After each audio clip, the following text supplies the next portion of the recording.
Les amis, il y a des gens ici dehors qui habitent au syndicat.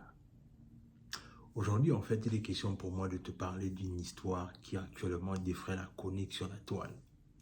C'est l'histoire de Hakimi, ce footballeur du PSG qui a divorcé avec sa femme espagnole récemment. Je suis sûr que toi aussi, tu as pu certainement regarder cette histoire dans les réseaux sociaux. Mais en vérité, comment est-ce que ce footballeur-là va divorcer de sa femme, en fait? Parce que, oui, aujourd'hui, les membres du syndicat sont simplement en train de dire que oui, il a bien fait les choses, il a bien fait les choses. Mais il faut d'abord revenir, il faut remettre les choses dans leur contexte. Dans quelle mesure est-ce que la femme demande le divorce? Alors, il faut savoir déjà une chose pour commencer, c'est que Hakimi est un footballeur du PSG. Il a 24 ans. Et sa femme a 36 ans. Ça veut déjà dire que ils ont 12 ans d'écart. Mais en vérité, ce que la femme d'Hakimi lui reproche simplement, c'est le fait qu'il est toujours dehors.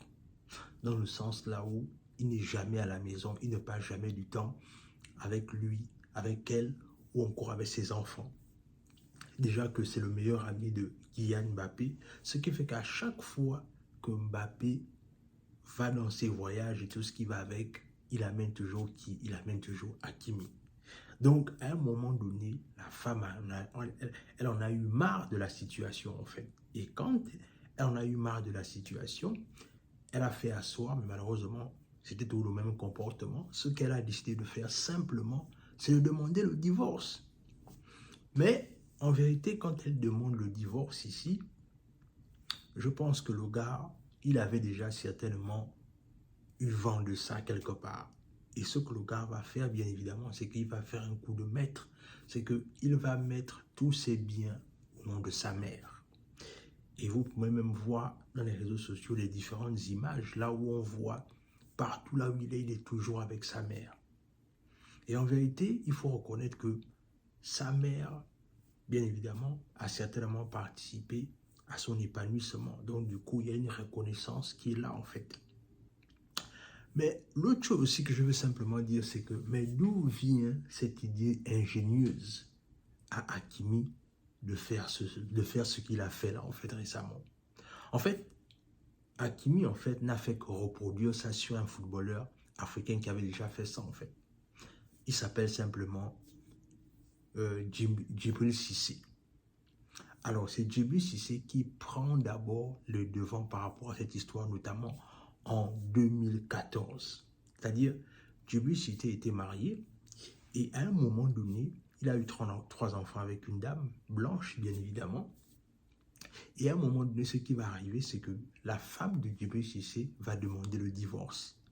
Et quand elle va demander le divorce, à un moment donné, lors de la réunification des biens et tout ce qui va avec, elle va être surprise du fait que lorsque le juge va faire la comptabilité de tout ce que Djibril Cissé possède, en fait, à la base, il ne possède rien à son nom, en fait.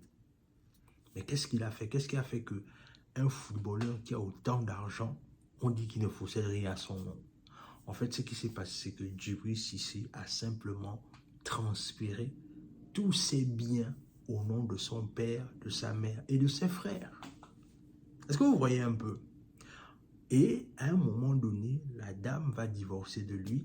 Et bien évidemment, lorsqu'il va divorcer d'elle, je crois que certainement qu'il paye toujours, il va payer une pension, il a payé une pension alimentaire.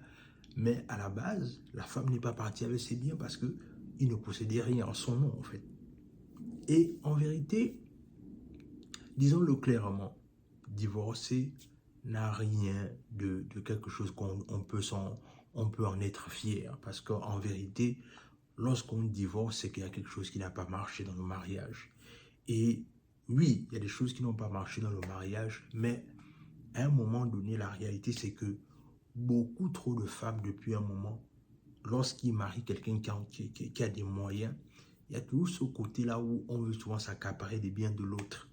Tout en réalisant que la personne s'est battue pour posséder sa richesse et que si toi aussi, tu veux faire autant, Il y a deux choses. Il y a deux choses. Parce qu'en vérité, souvent, c'est là où, malheureusement, les gens souvent se trompent. C'est que si un homme se bâtit tout seul et que toi, tu es simplement, il t'a juste trouvé dans son succès, en fait, en vérité, cet homme-là ne te doit pratiquement rien, même si vous avez eu des enfants. C'est triste de le dire, mais c'est la vérité.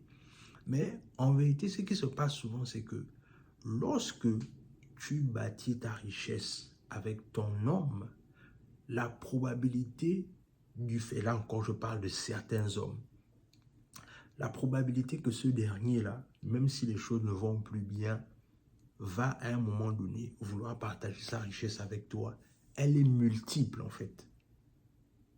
Mais il y a des femmes, elles ne savent pas là où quelqu'un a bâti sa richesse, elle veut simplement dire non, je veux un homme qui est déjà riche, mais tu ne connais même pas comment il a bâti sa richesse.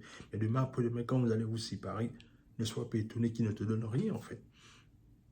Et pour revenir à Hakimi, je réalise peut-être quelque part aussi que la mère n'aimait pas sa belle-fille. Ouais.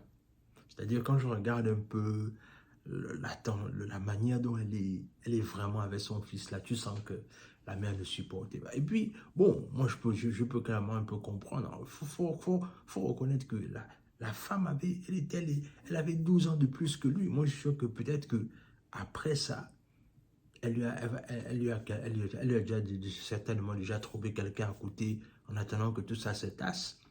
Mais en vérité, l'autre chose aussi que je veux dire, c'est que c'est pas tout le monde qui a la possibilité de faire ce que Hakimi a fait ou encore de ce que Djibril Cissé a fait.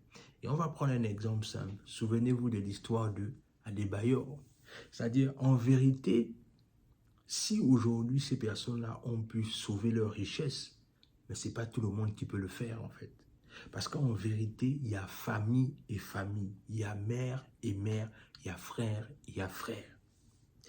Vous pensez que, par exemple, je prends l'exemple avec Paul Pogba. Vous pensez que Paul Pogba, c'est quelqu'un qui peut faire ça avec ses frères? Non. Parce que déjà même, vous avez vu combien de fois l'argent les a clairement divisés en mondiovision. Donc, en vérité, c'est quand si tu as la chance de trouver des bons parents, des parents qui te supportent et qui tiennent à toi, il n'y a que comme ça que ça peut marcher. Mais en vérité, ce n'est pas quelque chose qui est donné à tout le monde. Parce que ne soyons pas naïfs, ce n'est pas tous les membres de ta famille qui veulent ton bien. C'est triste, mais c'est comme ça.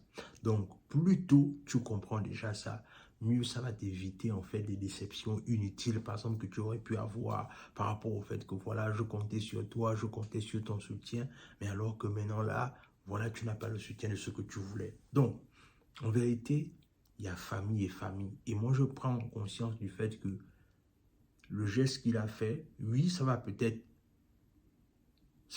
un peu embêter la femme, mais je suis sûr qu'il va payer une pension alimentaire pour les enfants, ça c'est sûr. Mais le plus important, c'est qu'il a sauvé sa richesse et qu'il va continuer à vivre sa vie. Mais ça interpelle aussi les femmes sur le fait de comprendre qu'il faut apprendre également vous-même à bâtir vos richesses. Et certaines femmes en Afrique ont déjà compris ça, c'est qu'il y a une bonne chose. Mais je pense que c'est toujours important de le rappeler. Même si tu es avec quelqu'un qui a les moyens, toi aussi quelque part, crée-toi quelque chose qui va faire en sorte que peu importe ce qui peut arriver, tu ne dépendras pas totalement de lui. Dans tous les cas, dis-moi ce que cette vidéo t'inspire en commentaire, abonne-toi à la chaîne, partage la vidéo autour de toi, laisse un like, laisse un commentaire et sur ce, on se dit à la prochaine.